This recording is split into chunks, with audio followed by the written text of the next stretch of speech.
ሳይኖረው ነው የሰማትን እኛን እኮ ለዚህ ያበቃ ነው ባይዘው ይሄ ሌባ የቤተልሔም ዘመድ ነው። ሁለቱም አባታቸው ኦሮሞ ፖሊሶች የነበሩ ናቸው፣ ወታደር ልጆች ናቸው። ጸጉሩን ይዩት፣ ከንፈሩን ይዩት፣ ውሸቱን ነው የሚያሰል። ይሄ ሰውዬ ብአዴን ነበር። እኔ እስር ቤት ገብቼ ስታገል እኔ ሲዚ ራሱ መጥቼ ስታገል እሱ የብአዴን የወታደር የምስራቅ ጎጃም የወጣት ሊግ ነበር የደብረ ማርቆስ። ይሄን ሌባ እንድታውቁ ትፈልጋለሁ። አደራ ዘላለም የተባለ የሱ ጓደኛ ነው።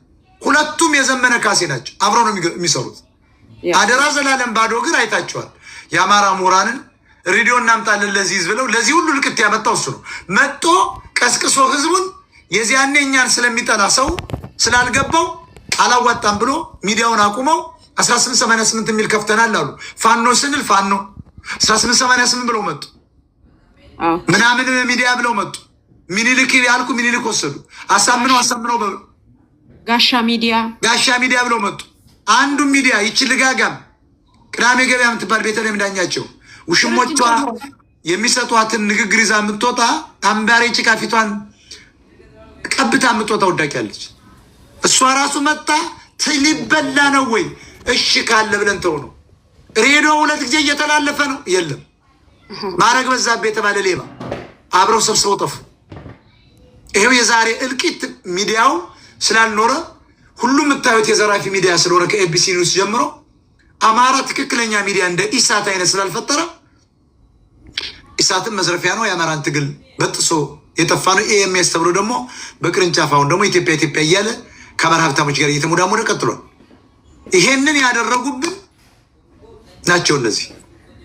እንደ አንተ ነገ ላይ አማራነት ያሸንፋል ኦሮሞነት ያሸንፋል አትል። ከዘመርኩም በቀለ ጋር የሚሰራ ማንኛውም አማራ ካየህ አማራ አይደለም። አማራ ነው ብሎ የመጣው ውሸት ነው። ኦሮሞዎች ትግሬዎች ናቸው። ይሄን ለማለት ነው። እዛ ላይ ፈላሻዎችን መሀይሞች የሚል ምንቅ ሰው ነው። ደብሩ ነጋሽን መሀይም ነው የሚልኩ ወረቀት የተሸከመ አህያ ነው የሚልኩ እሱ። ግን ደብሩ ነጋሽ አብሮት ይሰራ። እንግዲህ አስበው በግሩፕ ነው እንግዲህ አንቺም ታውቂያለሽ። የተሳደበ እኛንም ያስቆሩ ይሄ እኮ ነው።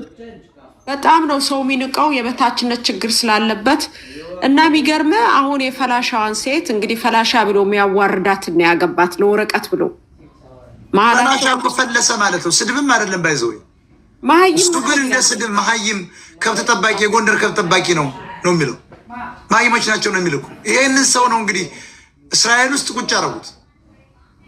አባሉ እንደማስወጣት እስራኤል ውስጥ ቁጭ ማድረግ ብቻ ሳይሆን ራሱ ኮሚኒቲውን ገብቶ